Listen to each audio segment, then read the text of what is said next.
आज की कहानी है जीवन की सत्यता।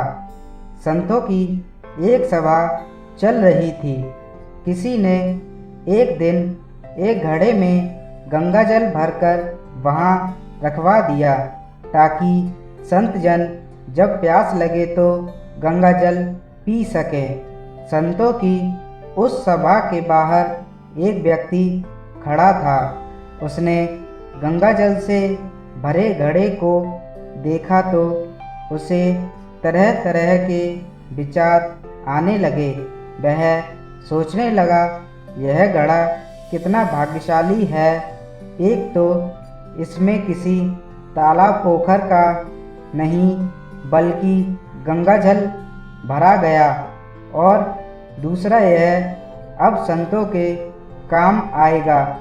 संतों का स्पर्श मिलेगा, उनकी सेवा का अवसर मिलेगा। ऐसी किस्मत किसी किसी की ही होती है। घड़े ने उसके मन के भाव पढ़ लिए और घड़ा बोल पड़ा, बंधु, मैं तो मिट्टी के रूप में शून्य पड़ा, सिर्फ मिट्टी का ढेर था, किसी काम का नहीं था। कभी ऐसा नहीं लगता था कि भगवान ने हमारे साथ न्याय किया है। फिर एक दिन एक कुम्हार आया। उसने फावड़ा मारकर हमको खोदा और बोरी में भरकर गधे पर लादकर अपने घर ले गया। वहाँ ले जाकर हमको उसने रौंदा, फिर पानी डालकर गूँथा, चाक पर चढ़ाकर तेजी से घुमाया, फिर गला काटा, फिर थापी मारकर बराबर किया। बात यहीं नहीं रुकी। उसके बाद आंबे के आग में झोंक दिया जलने को। इतने कष्ट सहकर बाहर निकला तो गधे पर लादकर उसके द्वारा मुझे बाजार में बेचने के लिए लाया गया। वहाँ भी लोग मुझे ठोक ठोक कर देख रहे थे कि ठीक है या नहीं। ठोकने पीटने के बाद मेरी किस्मत लगाई भी तो क्या, बस 20 से 30 रुपए। मैं तो पल पल यही सोचता रहा कि हे ईश्वर, सारा अन्याय मेरे ही साथ करना था। रोज एक नया कष्ट, एक नई पीड़ा देते हो। मेरे साथ अन्याय ही अन्याय होना लिखा है, लेकिन ईश्वर की योजना कुछ और ही थी।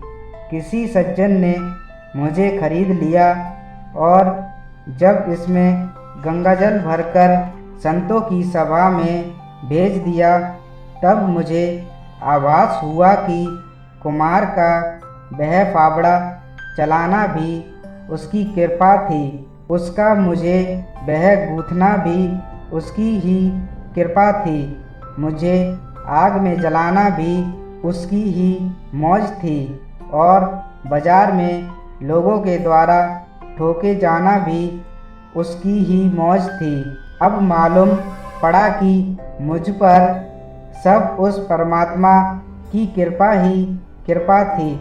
दरअसल बुरी परिस्थितियाँ हमें इतनी विचलित कर देती हैं कि हम उस परमात्मा के अस्तित्व पर भी प्रश्न उठाने लगते हैं और स्वयं को कोसने लगते हैं, क्योंकि हम सब में शक्ति नहीं होती उसकी लीला समझने की।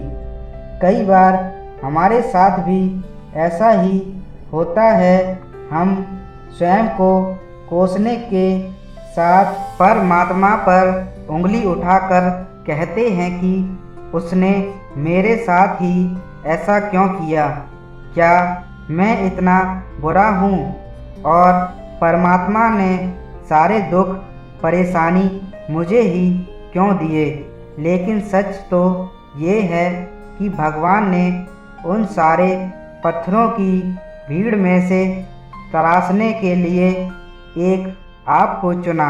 अब तराशने में तो थोड़ी तकलीफ तो झेलनी पड़ती है। धन्यवाद दोस्तों। अगर ये कहानी आपको अच्छी लगी हो तो लाइक कमेंट शेयर करें और अगर नए हैं तो चैनल को सब्सक्राइब करें।